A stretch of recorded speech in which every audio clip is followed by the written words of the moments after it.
I'm going to put this right out on the table just to get started. 2 weeks ago, or a week and a half ago, we recorded, and I had my microphone on the wrong setting. I'm just going to put it right out there.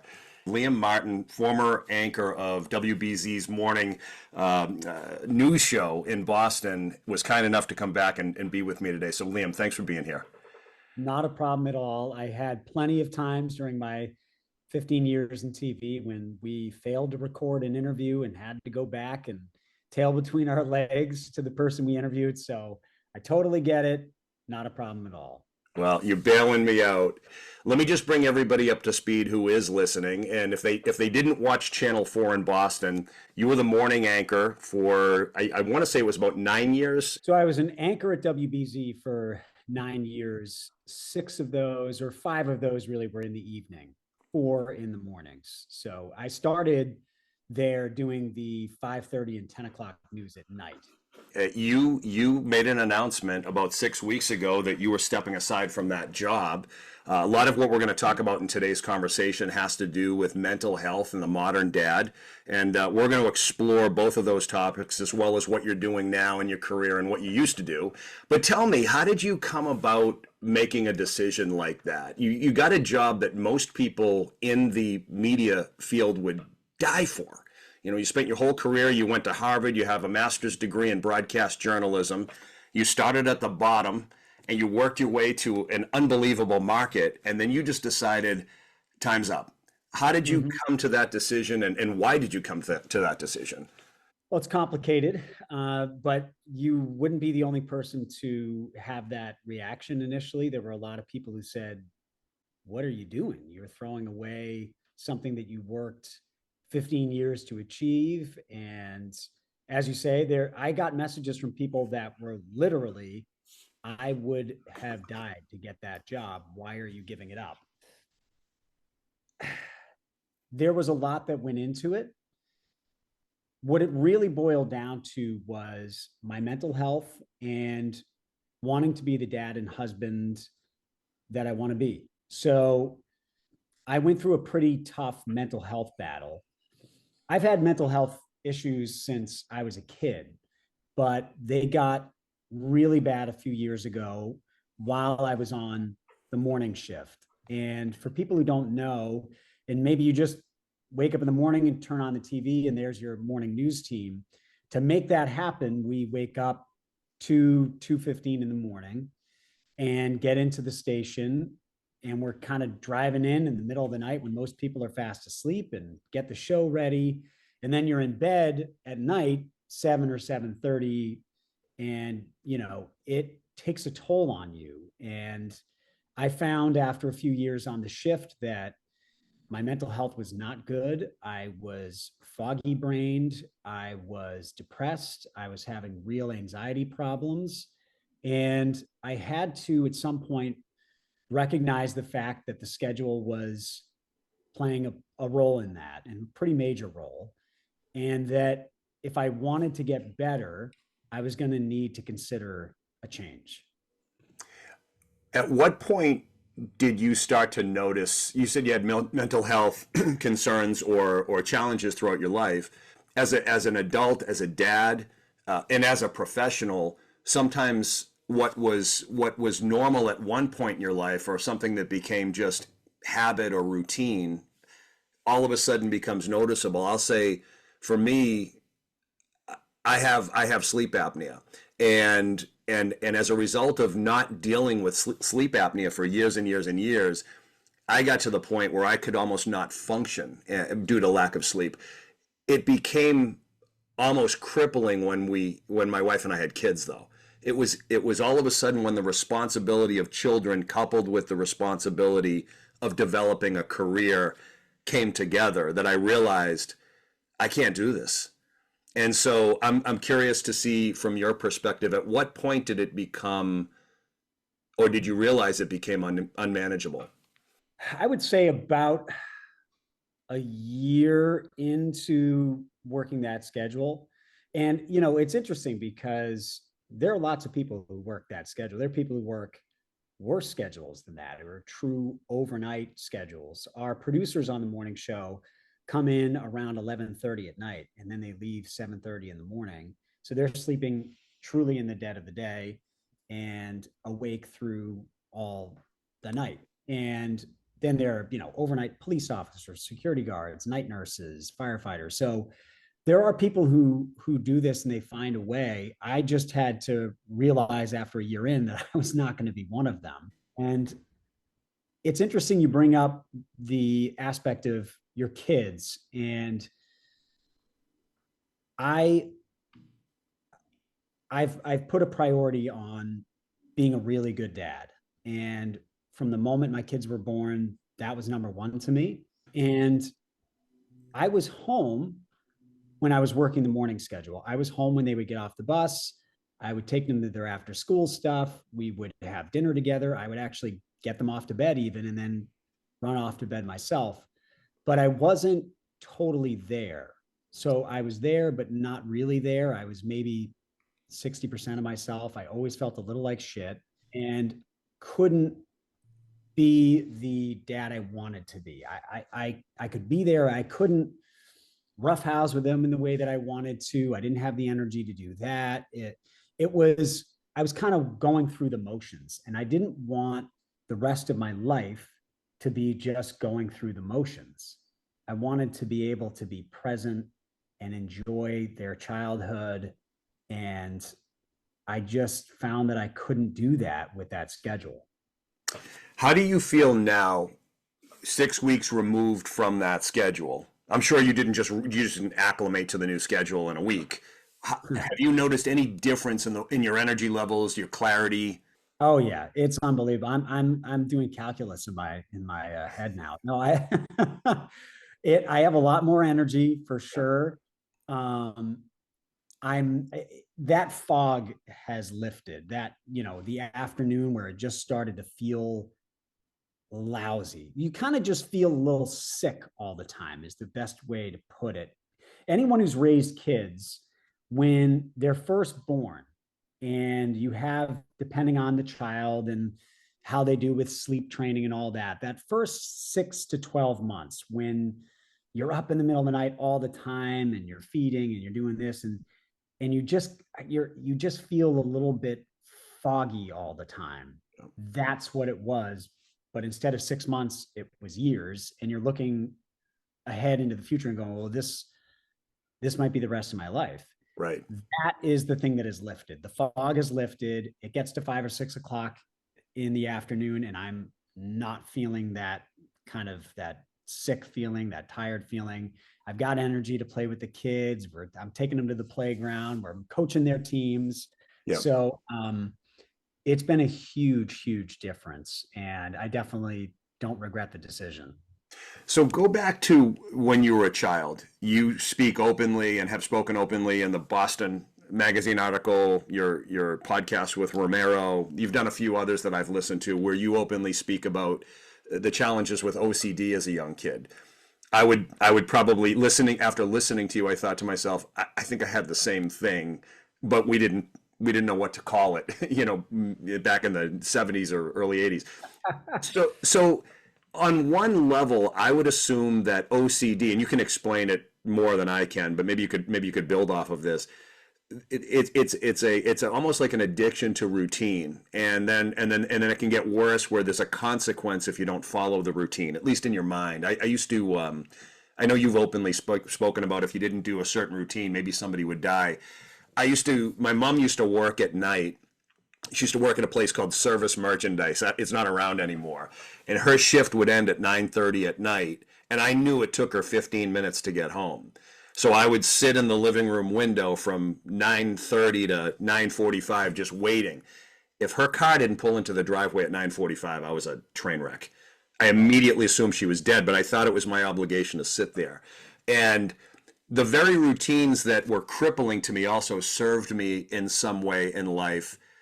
But if it wasn't until I became aware of the unhealthy ones that my life started to get a little bit better. But I wanted you to comment on that and tell me how they manifested in your world.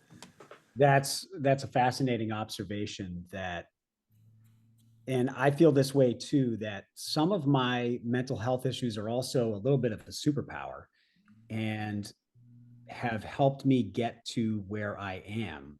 So my OCD as a child manifested in a bunch of different ways. And I actually, it's funny you mentioned that we didn't even know what to call it back when you were a kid. I wasn't diagnosed with OCD until I was in my 30s. Wow. And then retroactively came to the realization, oh, this has been with me my whole life. And I have found coping techniques or found a way through, but not in a way that was really serving me long term and going to help me come to terms with it. So I had I had all kinds of anxiety as a kid. I was obsessed with the idea that my parents were going to die. It sounds like you had a little bit of that with your mom. Mhm. I had crazy uh, skin routines when I was a child. I would be constantly washing my skin and my face, and I would do light switches. And I couldn't use, and for anyone who doesn't know, light switches is you'd have to turn the light switch on and off a certain number of times. If you don't do it, someone's going to die. I would have prayers that I would constantly say in my head. And I wasn't even necessarily a religious kid, but there was someone or something to whom I was praying. And I would constantly, please protect this member of my family, protect this member of my family. And just if I didn't do it, then something bad would happen to them. Mhm. Um, I became obsessed with achievement. And I think my OCD manifested in that way too. I was obsessed with school. I was obsessed with sports. I would sit in my driveway at my parents' house and shoot free throws until I collapsed, in the winter. And they'd look out and there'd be snow on the ground and I'd be shooting free throws and they'd call out, come on. And I'd go, no, I have to hit 10 in a row. If I don't hit 10 in a row, I can't come in. Yeah. And so there were ways in which it served me because, I got pretty good at shooting free throws, for Yeah. instance. And I did really well in school and got into Harvard. And yet I don't know that I was happy and it was never enough. Yeah. That's the real trick with OCD and perfectionism and obsession with achievement is each achievement that you think, okay, if I get this, then I'll be happy, never really are. There's that old famous quote, I think it was from Rockefeller, and someone asked him, well, how much money will be enough for you? And he said, the next dollar. And that was kind of how I was, in retrospect, living my life. It was, one achievement to the next. And if I did this, then that will give me this sense of comfort. And I won't stress as much about this or that. And then I found it was just never the case. And it kept coming out in odd ways. And what I found was that, it comes in waves and it comes and goes. I had a real bad patch of it in my 20s for a few years where I was just in a real state with anxiety and depression. Um, and then I found my wife and found some balance with that and had kids and was able to focus on them. And that helped a lot. And then I got onto the schedule and I think it started to unravel. And some of my old coping mechanisms that weren't so healthy started to come back. Mhm. And I found myself in a real, the way I describe it is that I found myself in a storm. It felt like a storm in my brain. Like I could almost imagine storm clouds and lightning in there. It just felt, and there was no way to fight it. So it was intrusive thoughts, anxiety. I started to do all the light switches again and the prayers and the stuff that I had sort of gotten a handle on. And for anyone who's struggled with OCD, it is a really tricky disorder. The behaviors that come out, so light switches and having to say certain things or go up and down the stairs a certain number of times, or I had to use blue ink if I used a black pen. Even now, that's progress.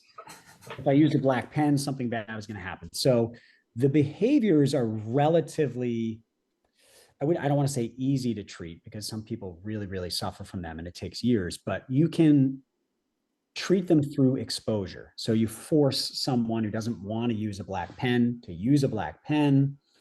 They use it. they sit with that anxiety, they let their body deal with that, then they see the world doesn't fall apart, no one dies, everything's okay. And then you do that enough times and your body is trained to no longer have to do that behavior.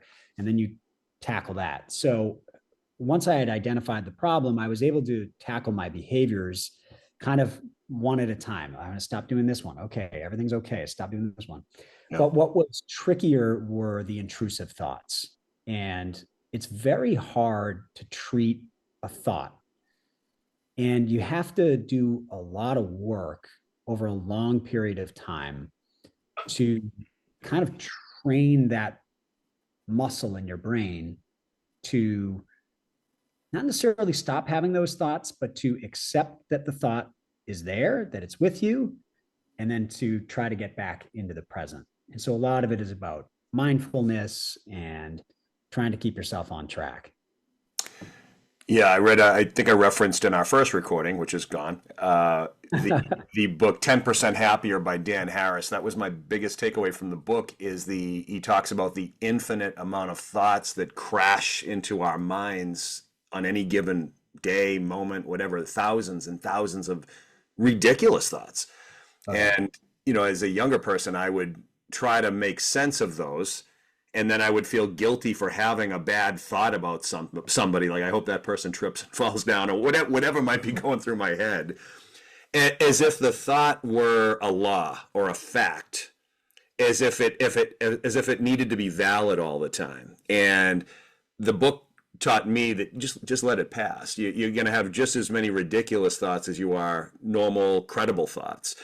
At what point did you have to make peace with the fact that, let me just go back for a second. I coach people for a living, and a lot of the people I talk to, they have their thoughts and perspectives and perceptions and experiences of whatever they think is going on, but it doesn't make them true, and it doesn't make them right. It just means that's what you've manufactured in your mind.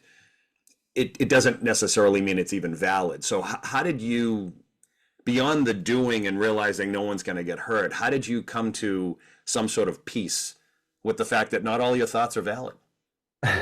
Yeah. So I had when you have these intrusive thoughts, and that's one of the ways the OCD manifests, it can be really destructive because what it does is it takes away all your confidence in your thoughts, in your perspective on things. So I would have anxiety about things that had no basis in reality, and yet my anxiety was real.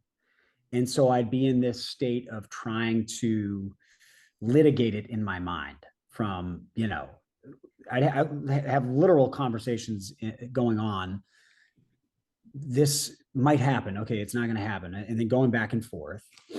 And then you get to a point where you don't really trust your perspective on things. And you're not sure which part is being rational and which part isn't. And so you've got to do a whole lot of work to start to identify the thoughts that are just coming from a place of anxiety or coming from that disorder. And as you say, recognize they're there and then try to get yourself back to present.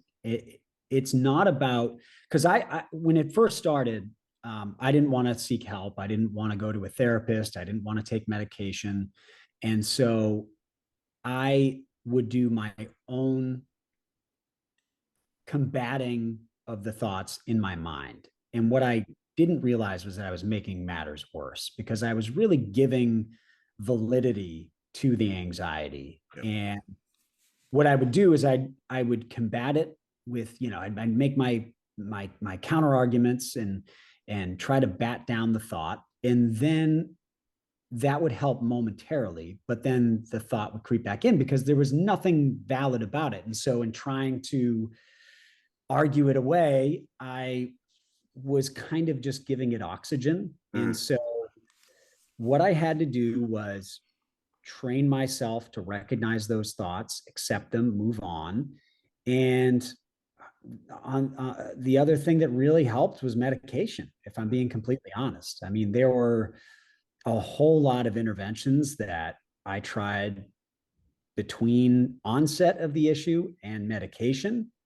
Some helped more than others, some mitigated the issue, but the medication was, if I'm being completely honest, was really the thing that got me to where I am now, where it's still with me. I Mhm. don't think it's ever going to leave. I think once you've got OCD, that's you've got OCD. Right.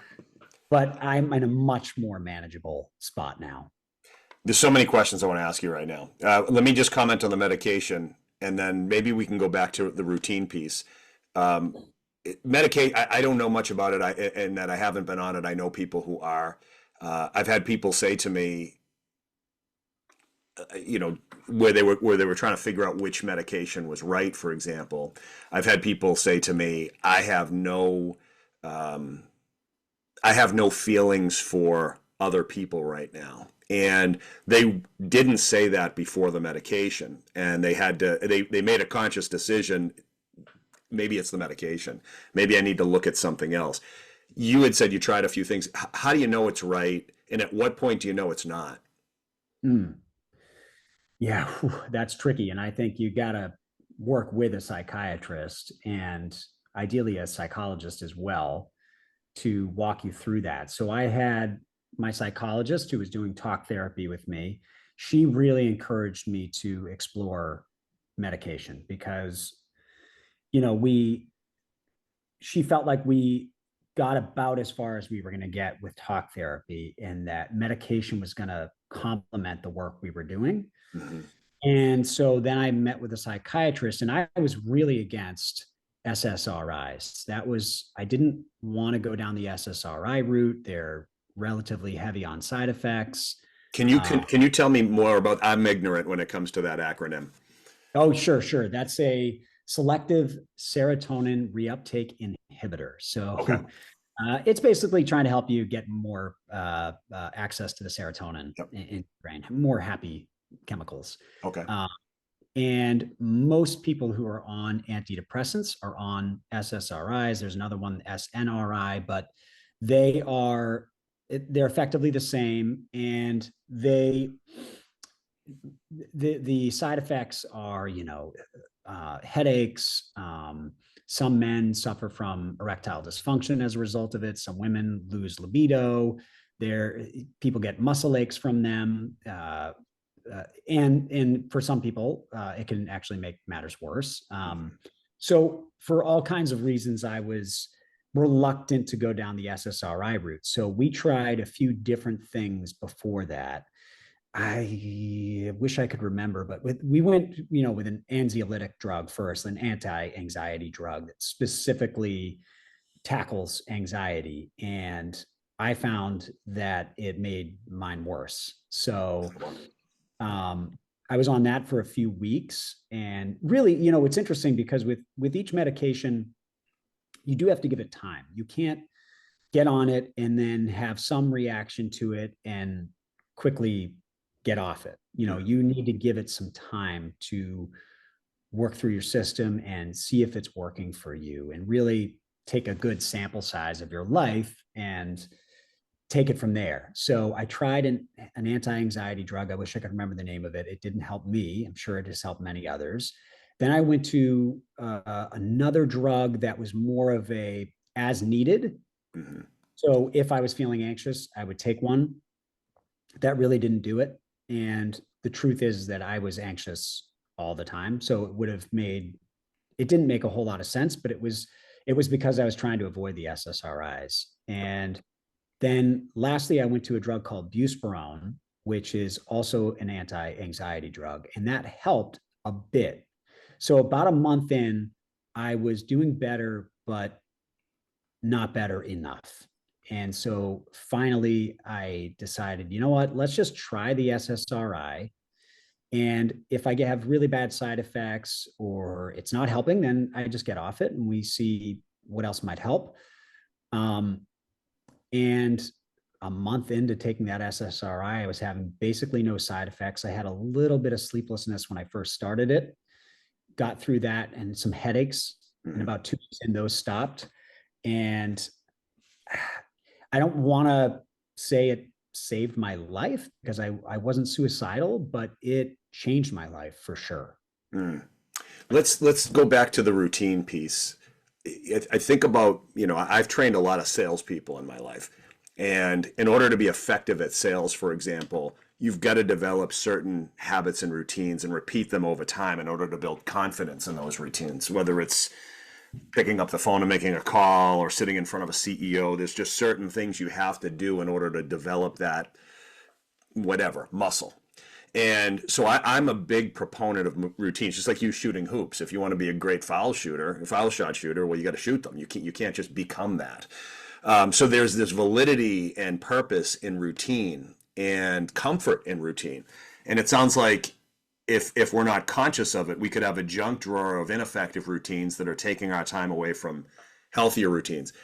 So what were when you think about the way in which you evolved as a child into young adulthood, some of these routines were incredibly effective. Otherwise, you wouldn't have gotten into Harvard and you wouldn't have been able to become successful, as an anchor on the news. What about those routines? And then maybe after that, we could talk about some of the routines you've replaced and the new ones you've developed as a result of going Mm. through this experience. So I don't know if I'm asking you a question there. I'm just dumping a bunch of thoughts. Yeah, the interesting thing about routine is that I developed a lot of mine not just because of OCD, but because I also have ADHD. And lucky me, I get both, two for the price of one. So I developed routines as a way to keep myself organized and on track. I mean, if you saw my calendar on my phone, it's unbelievable the stuff that I have to remind myself to do because if I don't, I won't do it. Yeah. And so things fall through the cracks because I'm off in the clouds. My two brothers growing up called me Major Tom because it was just ground control to Major Tom all the time. Head in the clouds. And um, so it's funny to see that in my son now too, and just watch him and go, wow, that's You, me. little you. Yeah. So I created some of these routines to keep myself on track. And then, as you say, over time, some of them can morph from routine into compulsion. Mm. So you have to do some work to try to identify the ones that are serving you and which ones are not. And you're simply doing them to keep the anxiety away. So light switches, obviously, that's part of your routine. That one's not serving you. Right. And certain prayers that I would say at night, it's interesting because I would have to say them in the exact same order, exact same words verbatim. And if I didn't, someone was going to die. Yeah. And so what I what I realized though was that some of what I was doing in that prayer at night was valuable because it was forcing me to reflect on the people in my life who mean something to me. And the reason I was so worried that something was going to happen to them was because they mean something to me.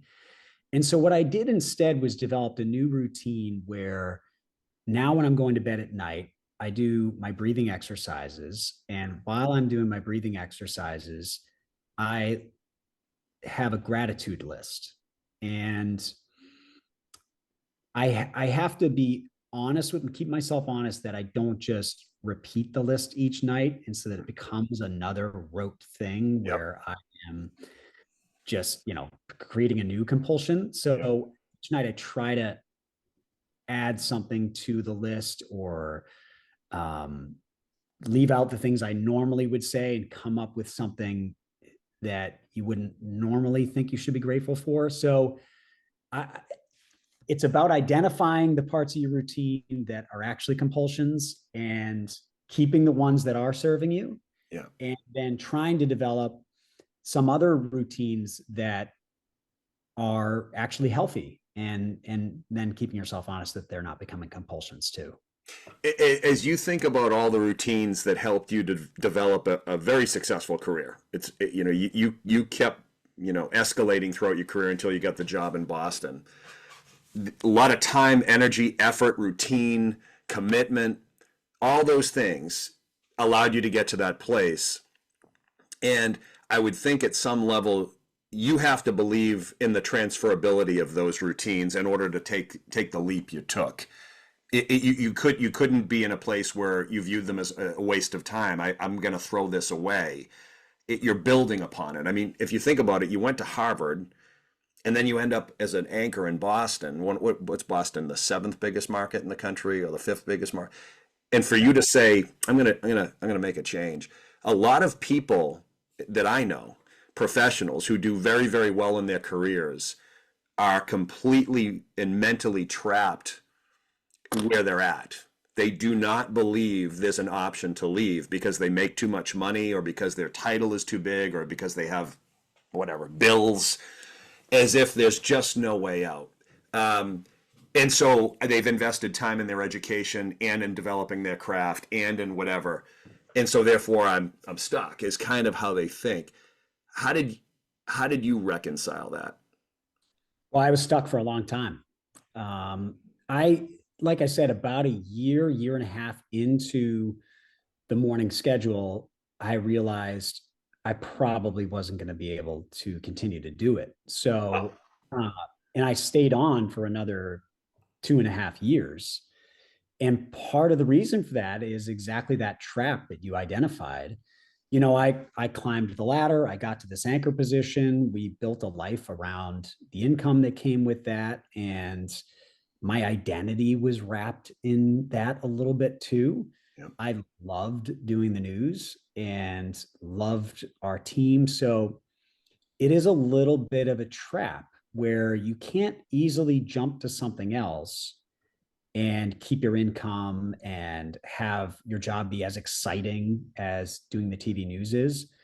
So I was trapped for a while. I applied to some jobs and they were in communications. So most people who leave TV news or print news go into PR because it's a natural fit. You become a good writer, people in the news, so you can help companies get public relations.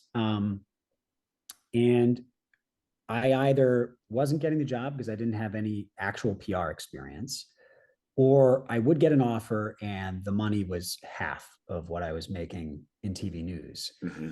So I started to feel a little hopeless about it. Maybe I will just stick this out and try to find a way.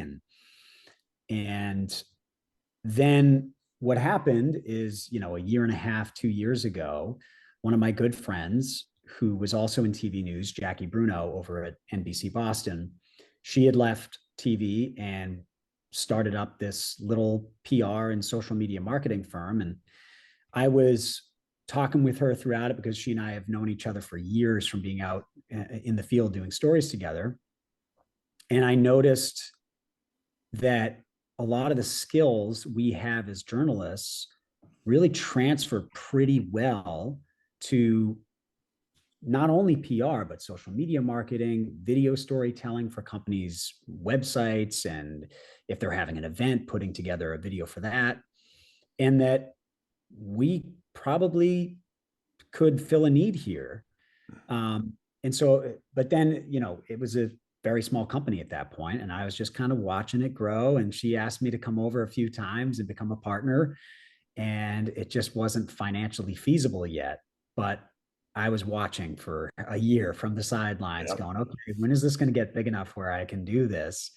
And it finally did. And at that point, I I had made the decision. I was 95% of the way through the door, and then it was just a matter of discussing the contract with WBZ and making sure they were okay with me leaving and explaining to them why. But I lucked out because, as you say, so many people do feel trapped, and they are trapped because Yep.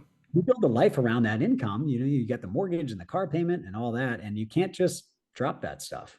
The only thing I learned in American Literature 1 at Stonehill College in 1989 was how to make money. And it was this old, I don't even remember his name. He was an old guy. He was probably 80 something years old. and he asked the class on day one. He said, "Hey, who wants to have $1 million by the time they retire?" And in my mind, that was like, $1 billion. So I started, I'm like, what do I have to do? He said, all you need to do is live 1 year behind your earnings. So if you make $25,000 when you get out of school and you get a raise to 27,000 the next year, just live as if you're 25, and so on and so forth all the way until you retire. And if you just do that alone and invest the money, you'll have over $1 million, which, by the way, isn't enough to survive in retirement. But today, well, maybe it is.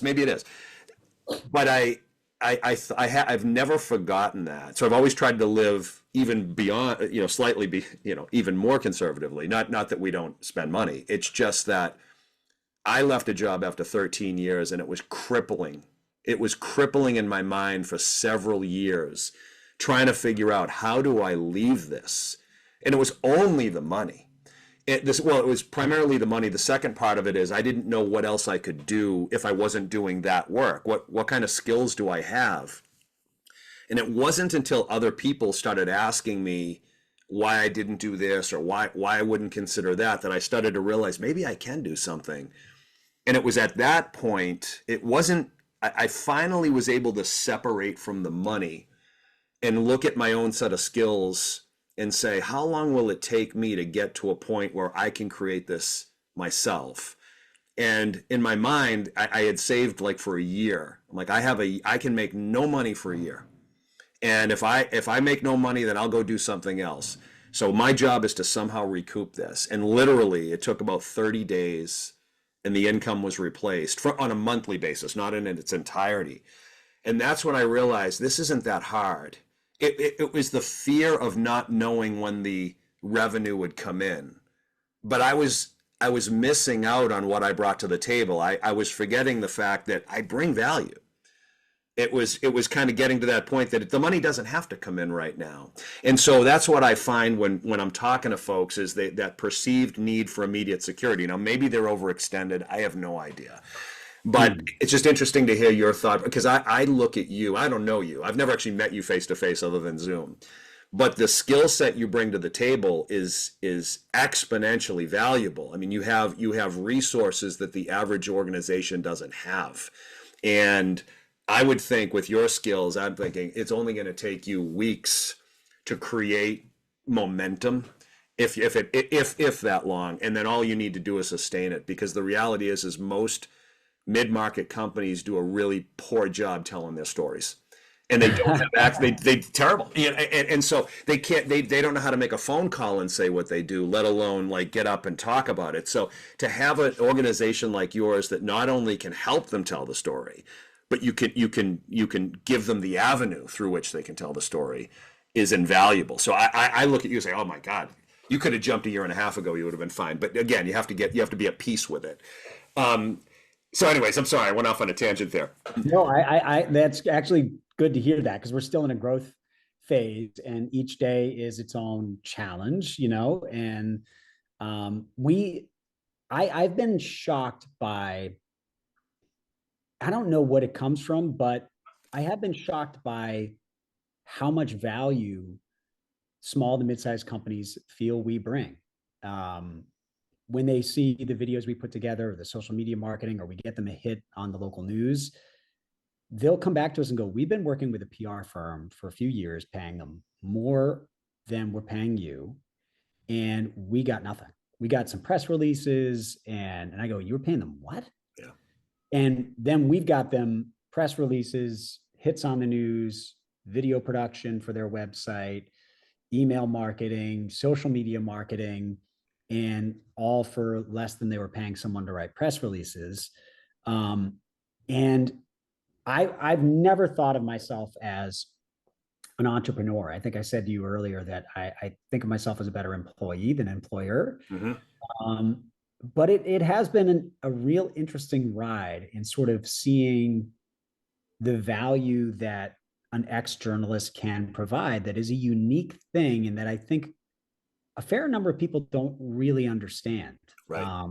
So it's good to hear you say that, in other words. Well, it's the truth. I've been working with, I think I told you last time, my average client is is anywhere from like, it could be a $20 million company to a $500 million company. Always, for the most part, in between 50, 75 million is probably an average size organization. And they do very, very well. I mean, some of them great products and services and all that, but their ability to articulate what they do in a compelling way is limited and salesy and stagnant or generic. And a lot of the resources that they've tapped into externally, whether it's PR or marketing, they're just spitting out the same generic nonsense. I've watched some of the stuff you guys have done, and it's legit. It's real. So there's tremendous value in it. And the reality is I know some people who have used effective PR.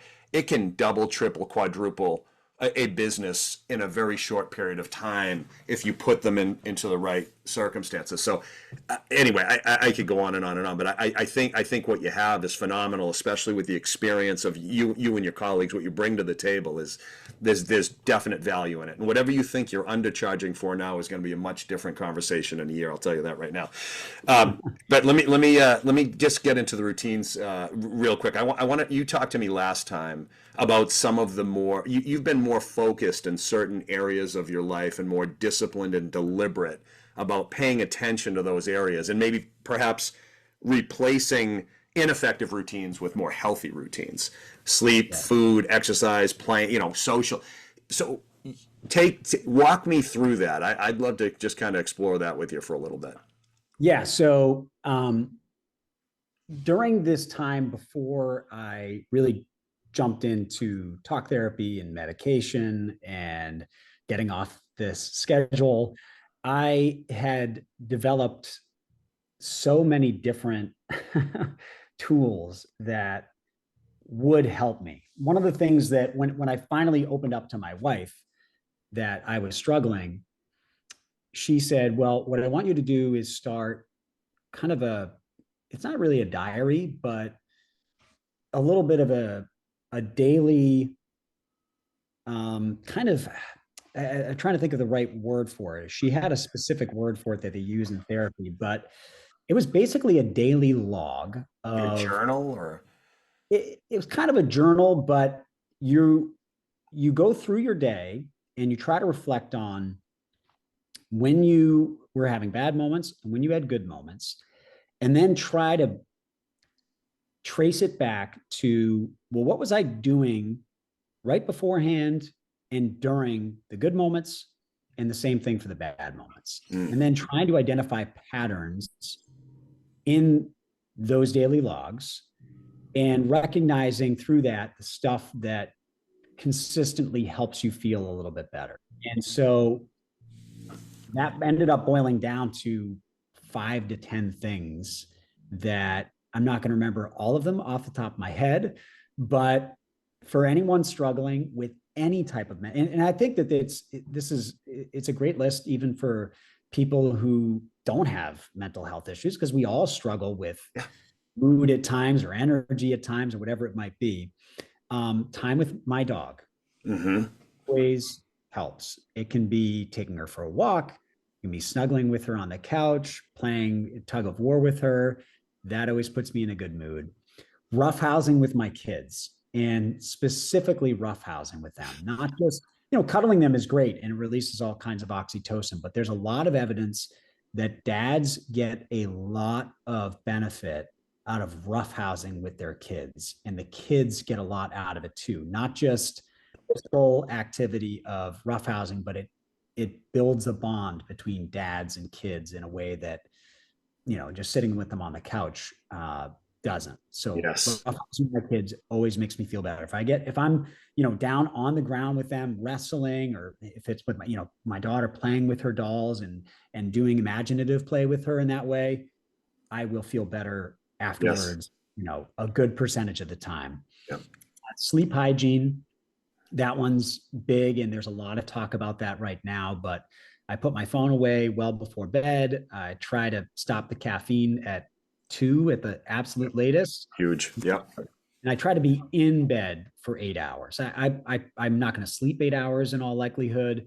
And I deal with, nightmares and some of the stuff that a lot of people with OCD and anxiety deal with sleep. But if I'm in bed for 8 hours, that's going to make me feel better. Exercise, What do you average, by the way? Do you know what you average for sleep? I don't. I really should get one of those sleep trackers. Yeah. And I had one at one point when I was on the morning schedule, and I found that it wasn't accurate.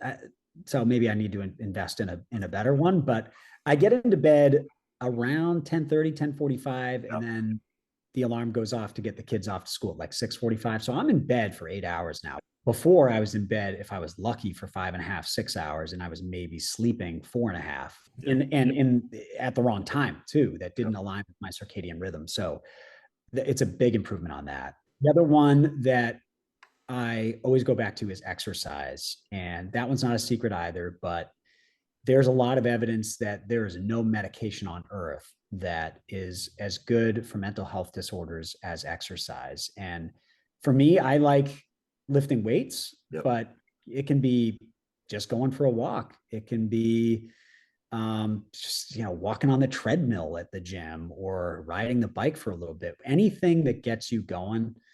I always feel better after I've exercised. I never want to go, but I always, when I'm there, I've never regretted doing a workout. Let me ask you this. I've worked out for 30, maybe 33 years consistently. I don't think I've missed more than 2 days a week, unless I was injured, Wow, for 30 that's something pretty years. good.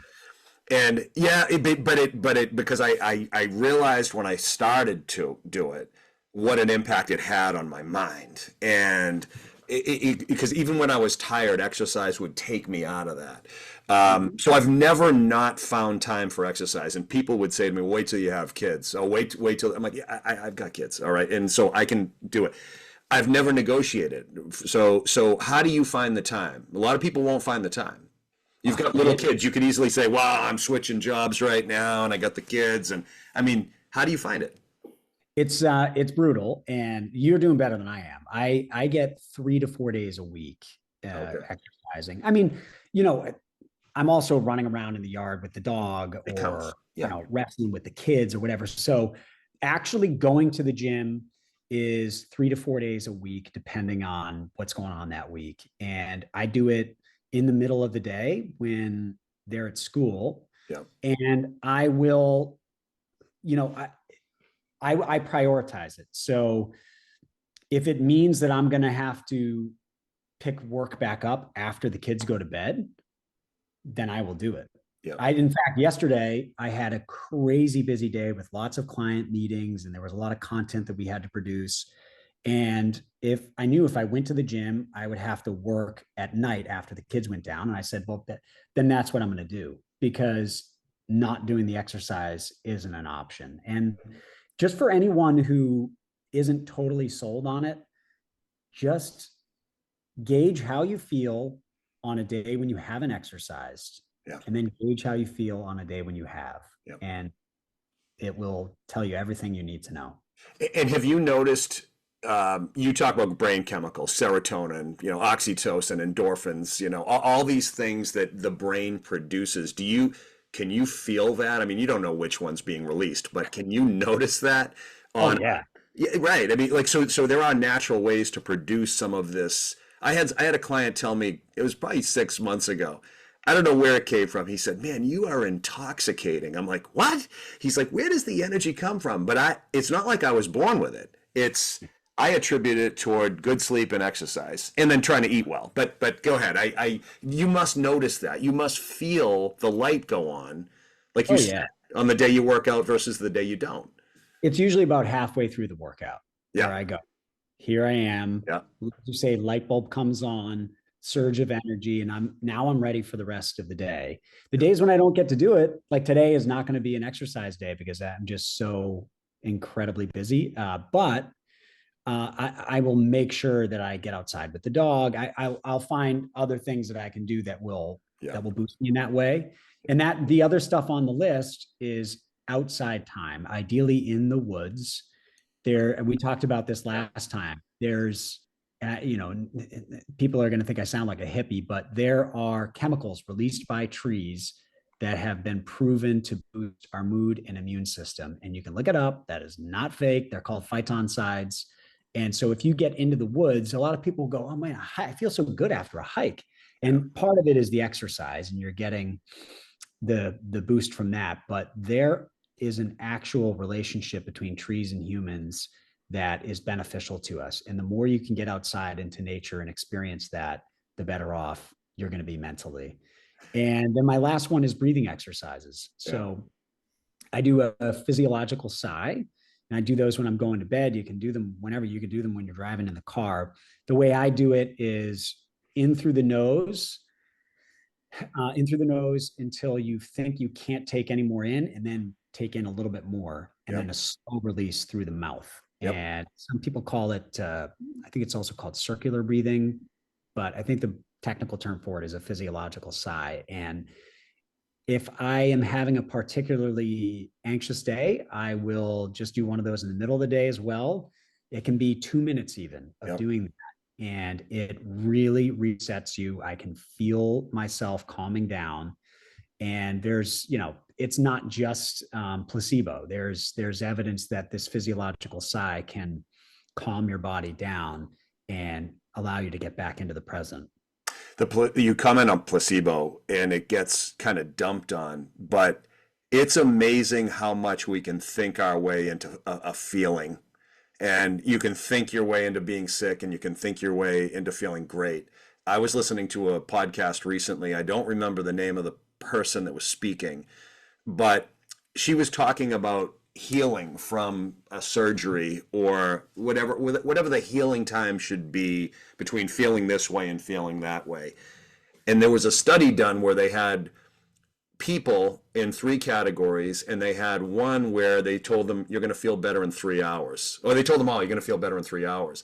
But with one clock was twice as fast, one clock was on the right time, and one clock was twice as slow. And what they found, this is the craziest thing, is everybody healed at the same, based on the clock. So even though one was twice as long and one was twice as quick, they all felt better at the same time. It was just, so we talk about placebo, but I think you talk about the woods. There's so many tools and resources that are free at our disposal that we kind of shit on. Like, well, whatever, breathe and go in the woods. But because you could just go over here and do this instead. But the reality is there's power in that. And you know that you feel better. And I wish that was more I wish that was more common dialogue than it is. Mm-hmm. You know? I'm sorry, I went off on a rant. No. When you talk about some of these things, people will look at you a little askance. I'll joke about the trees, and my buddies will be like, all right, hippie, go hug a tree. And I'm like, literally, I might go hug a tree because I'm going to get some phytoncides out of that shit. So it's funny because I think I was listening to Russell Brand at one point, and he struggles with addiction issues and some other mental health stuff. And, he has tried to organize his life around staying sober. And he had this, for whatever reason, it made me howl. He had this one line about, I do this and I do that, and I do my breathing exercise, and I take time, and then I exercise, all to be just okay. And, that's kind of how I feel about my life. I have this list, I take my medication, I play with the dog, I do, and a lot of this stuff I just do now because I like doing it, and I'm not even thinking about it as, I'm going to use this as treatment. Yeah. But you organize your life in a way that allows you to get through. And the other thing I've realized in opening up about my mental health, because, if you had asked me a year and a half ago, would you ever talk publicly about this? I would have said, absolutely not. Never in a million years am I gonna reveal this to the public. One of the things that has come out of changing my mind on that and making the decision to talk about it is realizing that everyone has their shit. Yeah. Everyone is dealing with something, some worse than others. And, yeah, some people have a little bit of an easier ride and some people tougher one, but we're all in this together. Yeah. We've all got stuff that we're dealing with. And the the more we talk about it and share it, the less of a burden on each of us. I 100% agree with you, you know, and I want to be respectful of your time. We're coming up on an hour here. This kind of falls into the category of vulnerability, which is kind of a trigger word for a lot of people, myself included. I cringe because it falls into the category, it gets labeled as weakness when it's not. It's as simple as I'm just on the table with who I am. I'm not looking for a free pass. I'm not looking for you to feel sorry for me. I'm not looking to be a victim. I'm just saying, here's what it is. Judge me. That's fine. I, so which kind of leads me into talking about it. One, it takes a lot of balls to get out there and do it publicly, but most people can't even do it privately, let alone publicly. I'm thankful for the fact that, like, with my friends, I can openly talk to them about anything, and even if they shit on you, it doesn't matter, because deep down they'll end up saying, "Yeah, I get the same," and we can kind of commiserate around what's going on. How do you manage the social dynamic? How much value do you find in your friendships and family relationships, and how much does that fuel you? Oh, yeah, that's everything. It, you know, it's funny you talk about vulnerability, and I, I really thought that what I was going through was a sign of weakness, and that I had to keep it to myself because there's no way anyone can know that this is happening. I was so focused on achievement and outward appearance of success. I didn't want anything to put a crack in that image that I had created for myself. I mean, even down to my wife. You know, I didn't tell her anything. She could sense, she said after the fact, she could sense something was up, but I would never, for a while, I would never have told her. I couldn't. It was, you know, my most closely held secret was that I was dealing with this. And when I finally did open up to her, it really opened up the floodgates a bit, and it felt, I wouldn't say it felt so good, but it was just this sense of, okay, this is off my shoulders. And her reaction when she said, "Well, why didn't you tell me earlier?" And I said, I I felt weak and I didn't want to be a burden. And Mm, she said, "The strongest thing that you can do is to ask for help." hmm And that made a huge impact on me. And then like I said, it opened the floodgates a bit. I went and talked to my best friend from childhood about it, someone I've known since before I have memories. And I said, you know, I've been going through this. And he was shocked. And then he also was, I wouldn't say hurt, but he was a little confused as to why I hadn't been willing to share it before. And then hmm what was interesting is he said, "Well, actually, I've been dealing with this or that too."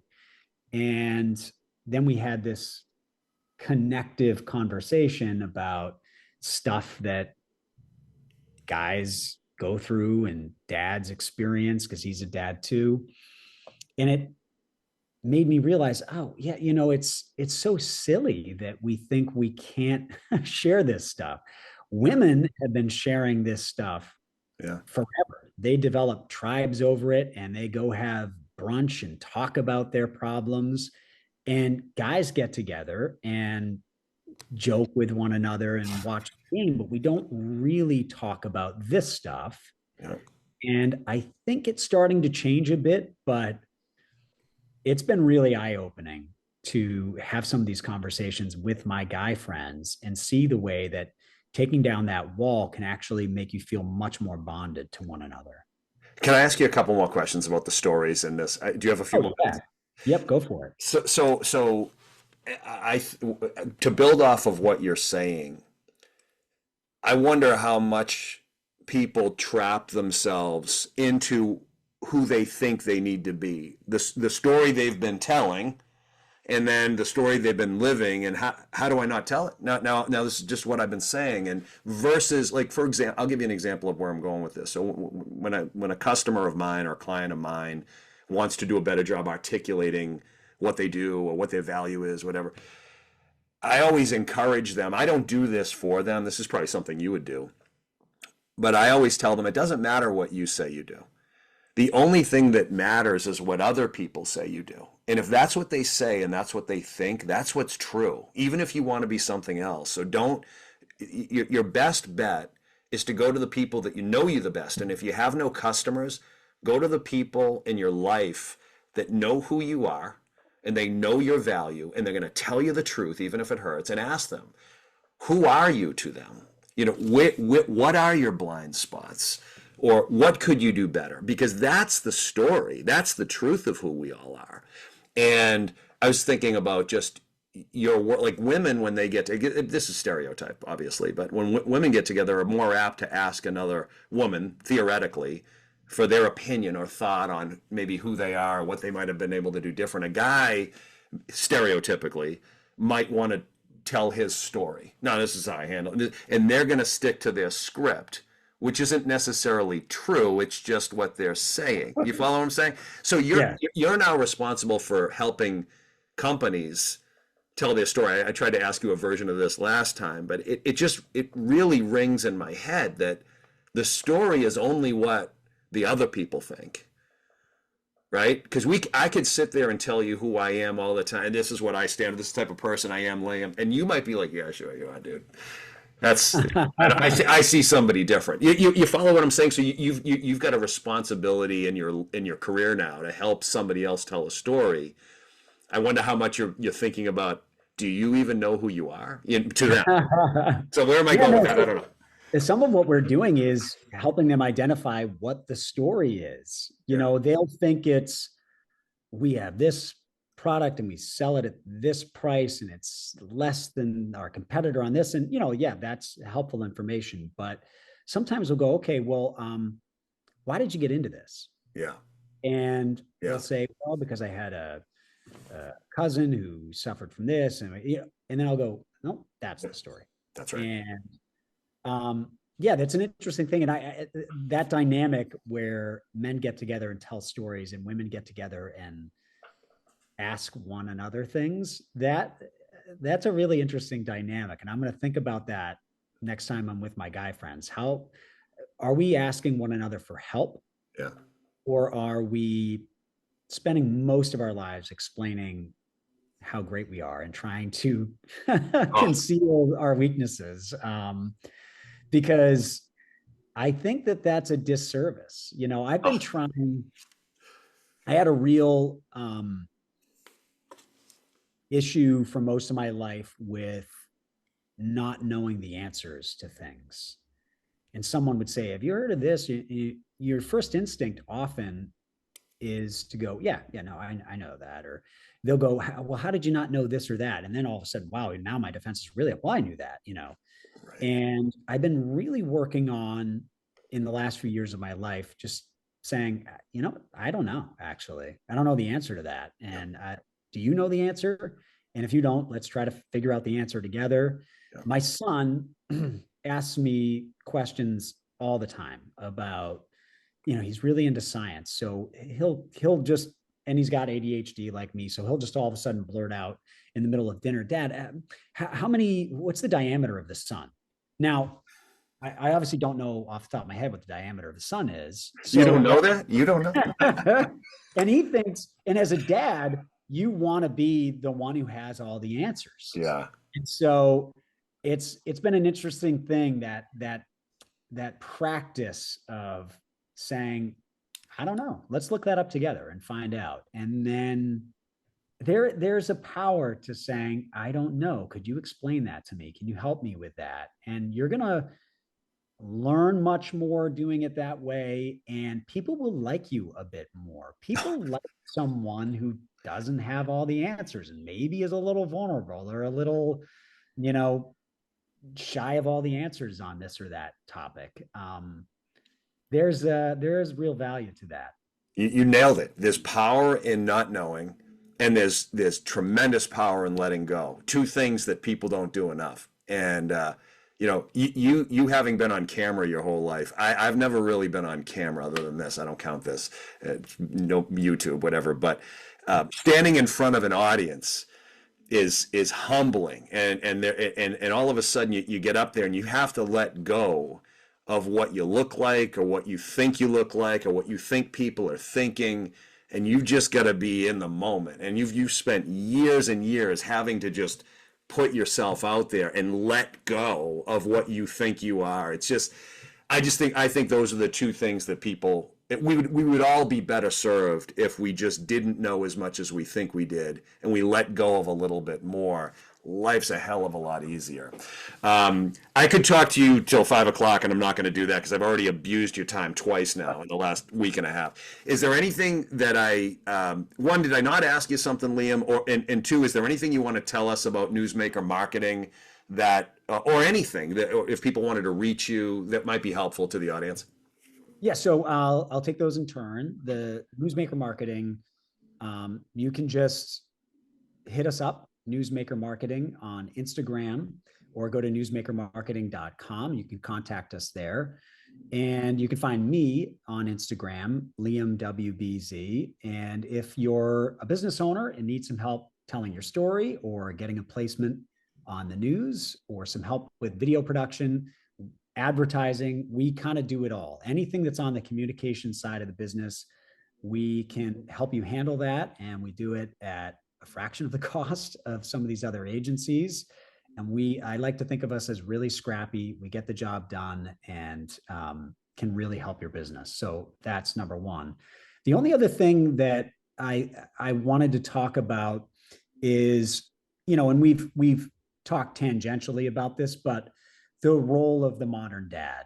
And there are these competing pressures that the modern dad is facing, and the modern mom has been facing forever and talking about it openly.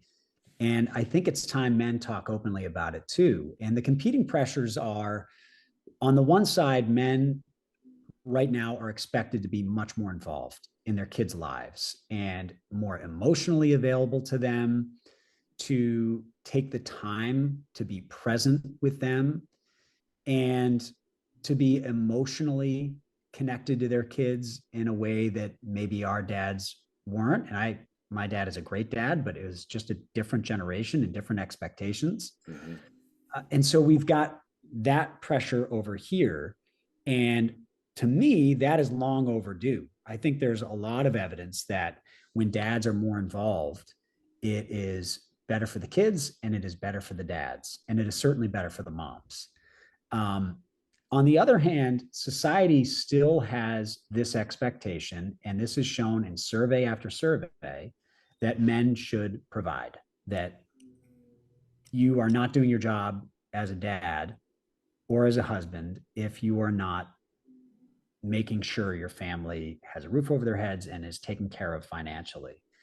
And those two are often at odds with each other. And I don't know what the solution is, but I know that we're not talking about it and that men are feeling it. Because when I put out that piece in Boston Magazine, I heard from a ton of people. I heard from a lot of women who said, thank you for talking about this and thank you for shining a light on mental health. But more than anything, I heard from dads who said, oh my God, it's like you wrote my story. Yeah. And I want to be a really involved dad, and I want to be emotionally connected to my kid and as present as I possibly can be. Yeah. But I also feel like I need to provide. And in order to do that, at times, the family life has had to take a back seat to my career, to going on the trip to make the sale or staying a little late at the office and missing this or that at home. And I'm really struggling with that. And again, I don't know what the answer is. I think we should be prioritizing our time with our family. I think that much is clear. But something's got to give somewhere. And I just know a lot of dads are struggling with those competing interests. You're not wrong, and I think the answer is just what you're doing. Is talking about it and put it on the table. You're reminding me of I've got three kids. They're older than your kids. My oldest is going to be 22 this year. Then I got a 19-year-old and I got a 15-year-old daughter, two boys and a girl. And like my dad never cried. He never cried. So he's a soft guy, but he just never showed any emotion at all. So the idea of showing emotion was not easy for me. But I noticed once I became a dad, I had no control over it. And Mhm. every birth, I was a puddle. And then so my wife would make me, she finally stopped doing it because it got to the point. I think she would make me these compilation videos with the kids, like when I turned whatever 35, 40. So all of the kids were aware of me at 40. Emma was 2 or 3. She was 3, so she has recall. The boys were a little bit older, and Chrissy made me a video, and as soon as the video would come on, it would be 3 seconds. I'd be a disaster. And I never was able to watch any of them without just completely imploding. And so then she held a 40th birthday party for me like that next day or something. And my sons was so nervous. I didn't know it was a surprise party. And both of them said, "Mom, you can't do it. You can't do it. He's not going to be able to walk into that room. I don't. He's going to get very upset. You can't have this party for him." And she's like, "He's going to be fine. He's going to be fine." But I was so embarrassed of myself early on. Like I never wanted to show that, but having kids made it impossible for me not to show it. And then to see even the boys going to college, I was the one breaking down. I'm like, I can't do this. But as hard as it was for me, I'm glad I did it because they'll always know those were the feelings that were there. And as far as providing, I mean, the reality is we all have that responsibility. Both parents have that responsibility. But there are times where I think, especially doing what you're doing now, and I can relate at some level, leaving 13 years of security to take a chance and to go back to no income, being able to openly talk about that is empowering. You can openly say to the kids, "I'm taking a chance. I don't know where this is going to go. I have no idea, but you know what? We're going to be fine no matter what." And believe in that. And I think it's just not pretending that there isn't uncertainty. There could be uncertainty. I'm all over the place now because you got me going here. But I remember people saying to me, "You're going to be fine," and I'd bet on you all day long. You can do whatever you want. And in my mind, I'm like, what are they seeing? I don't know that I can do this. I don't know. Like there were times in my father-in-law would say, "Oh, I bet on you all day long." He used to say that. I'm like, bet on what? Like, what are you betting on? Because I don't know. And then the feeling of the responsibility of having to deliver on something that you don't know, not quite sure what that means. So I don't know if you can relate to that at all. But Oh yeah, yeah. It's funny that people have said something similar to me. Oh, you're going to crush it because you are you, and it's weird. It almost makes you feel a little worse I know, I because know. then you're sort of like, oh wow, so the expectation is already set that I'm going to be a massive success. So anything shy of that Right, is right. a disappointment, and these people will go, "Well, what happened here?" Um, Yep. so it makes you feel a little worse, strangely, counterintuitively. But it's interesting what you say about crying in front of your kids and then explaining to them the risk that you're taking in terms that are appropriate for a child. Right. Um, that I think the greatest gift that you can give to your kids as a dad is to show some of that vulnerability. Right. Our dads and the dads before them, they were supposed to be Superman. Nothing hurt them. They were the strongest ever. You'd get into fights with your, friends at the playground. My dad can beat the hell out of your dad, Yeah. and you certainly wouldn't have seen them cry. And that was then, and I totally understand that those were the expectations of dads at that point. And again, I love my dad; he was a great dad. But I think there's a real value to letting our kids see that we are not perfect. We don't have all the answers. Sometimes we have a lousy day. Sometimes, we're taking a risk and we're not entirely sure how it's going to go, because when they get to our age, they can look back and go, yeah, my dad had shitty days too. My dad explained to me that he dealt with depression, and so I don't feel that odd. This seems normal. When I first started having real problems emotionally, I felt so alone and so strange. And I think that was because I never saw that in the adults around me. They felt invincible. Yeah. And I think we do a disservice to our kids when we project for them this image of pure control, nothing's wrong, everything's perfect. And then when they encounter problems, they go, why? My dad didn't have this issue. Why am I? Right. Right. We're better off letting them see some of our weaknesses. And the flip side to that too is there are people that are so on the table with their weaknesses and problems because they identify with those, and that's not necessarily healthy either, where their lives are spiraling because it's the next problem, and let me tell you about this, and it creates this illusion that life is chaos. But I think there's a happy medium, and just going back to noticing what's going on inside. If the emotion is there, you recognize it. That's where breathing can help. But I always think about when my each of my sons, when they went to college, it was just this build up and this build up. And finally I was out with my oldest. I was out on the patio. I'm out there all by myself, and I'm like, that's it. I walk up in his room. I go, here's the deal. I got to get this over with. I'm losing it. And then I was like, it's happening. But it's like just being able to do it. It's like you're just recognizing your humanity. That's all it is. It's like it's there. The consequences, and maybe you talk about, like, sleep at the beginning and being up all night, but that in some ways there's you're kind of, you're saying, yeah, but the police and the fire and the doctors, they do that. I don't want to draw attention to myself. Yeah, they do that, but that doesn't necessarily mean that they're living a healthy life. And that doesn't mean that their lives are long.